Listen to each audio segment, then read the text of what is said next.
प्यारे बच्चों, स्वागत है आपका आज के सेशन में। एक्सरसाइज 1.1 का प्रश्न एक है। देखिए, क्या शून्य एक परिमेय संख्या है? क्या इसे आप P अपॉन Q के रूप में लिख सकते हैं, जहां P और Q पूर्णांक हैं और Q बराबर नहीं शून्य है। Q बराबर नहीं शून्य का मतलब है कि Q की जगह आपका शून्य नहीं आना चाहिए। अगर ये शून्य होता तो आपके इसका आंसर क्या आएगा? इनफाइनाइट, यानी कि परिभाषित नहीं। ठीक है, तो अब देखिए हल करते हैं इसका। देखिए क्या कह रहा है कि क्या शून्य एक परिमेय संख्या है। तो इसका लिख सकते हैं आप कि हाँ, शून्य एक परिमेय संख्या है। आगे कहा क्या इसे आप P अपॉन Q के रूप में लिख सकते हैं। तो आप लिख सकते हैं हाँ,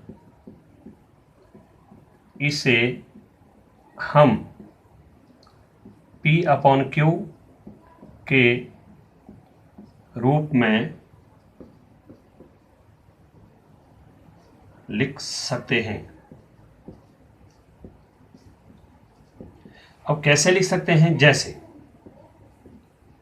जैसे शून्य बराबर है शून्य अपॉन एक।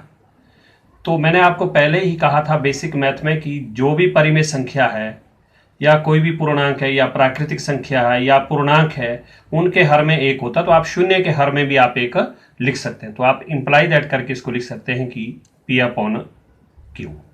तो इसलिए आप लिख सकते हैं यहाँ पर कि अंश की जगह देखो P है, यहाँ पर अंश की जगह शून्य है। तो आप लिख सकते हैं कि P बराबर है शून्य और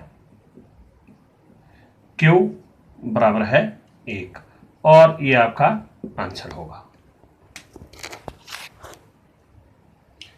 प्रश्न 2 देखिए कि 3 और 4 के बीच 6 परिमेय संख्याएं ज्ञात कीजिए। 3 और 4 के बीच 6 परिमेय संख्याएं ज्ञात कीजिए। तो हल देखिए इसका क्या होगा, वो आपका सिंपल है। देखिए वो आपने 8th क्लास में भी किए हुए हैं। जब भी आपको कहा है कि किन्हीं दो परिमेय संख्याओं के बीच आपको कहा है कि 6 परिमेय संख्याएं, तो आप देखिए मैं रफ में बता रहा हूं कि 6 निकालनी है। तो उसमें आप जमा 1 करिए, 6 जमा 1 यानी कि 6 जमा 1 कितना हो गया आपका 7।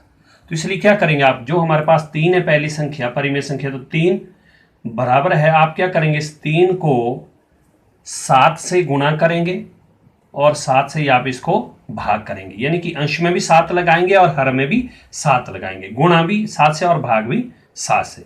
तो आप देखिए इसके अपॉन में 7 है तो आप यहाँ पर 1 लगा सकते हैं। अब अंश को अंश से गुणा, 3 सते 21 और अपॉन 1 सते 7। क्लियर। अब दूसरी परिमेय संख्या हमारे पास 4 है, तो 4 बराबर है उसी तरह 4 गुणा, इसको भी आप उसी 7 से, क्योंकि हमारे पास 6 बोला तो हम एक अंक आगे जाएंगे, यानी कि 7 से गुणा करेंगे और 7 से इसको भाग करेंगे। अब इसके हर में 7 आ गया तो आप इसके नीचे 1 लगा सकते हैं। अब देखिए फिर अंश को अंश से गुणा, 4 सते 28 और हर को हर से गुणा, 1 सते 7। तो अब आप इसके बाद काउंट करिए, 21 के बाद 22, 23, 24, 25, 26, 27। बिल्कुल आपके पास 6 की 6 परिमेय संख्या आएंगी। तो आप लास्ट में लिख सकते हैं, इसलिए 3 और 4 के बीच 6 परिमेय संख्याएं। तो वो आई देखो 21 और 28 के बीच में निकालनी है आपने, इसलिए लिख सकते हैं आपकी 22/7 comma 23/7 comma 24/7 comma 25/7 comma 26/7 comma 27/7, और ये आपका आंसर होगा। आप देख सकते हैं, देखो 1 2 3 4 5 6 और 6 ही हमें कहा था। प्रश्न 3 है देखिए कि 3/5 और 4/5 के बीच 5 परिमेय संख्याएं ज्ञात कीजिए। तो ये भी वैसा ही है। देखिए आपका कि 3/5 और 4/5 के बीच 5 परिमेय संख्याएं ज्ञात कीजिए।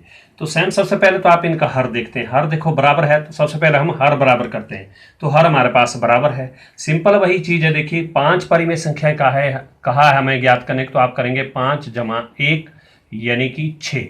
हम क्या करेंगे अब, तो इसलिए पहली जो परिमेय संख्या 3/5 है ये किसके बराबर होगा आपका कि 3/5, इसको 6 से गुणा और 6 से भाग। क्योंकि हमें कहा है 5 तो इसलिए हम क्या करेंगे, एक अंक आगे लेंगे यानी कि 6 से गुणा और 6 से भाग। अब अंश से अंश को गुणा, 3 छिके 18 बटा 5 छिके 30। अब दूसरी परिमेय संख्या हमारे पास 4/5 है, तो 4/5 बराबर है, इसको भी वैसे 4/5 गुणा 6 से गुणा और 6 से भाग, तो बराबर है हो गया 4 छिके 24 और बटा 5 छिके 30। तो लास्ट में लिख सकते हैं आप इसलिए 3/5 और 4/5 के बीच 5 परिमेय संख्याएं, 5 परिमेय संख्याएं।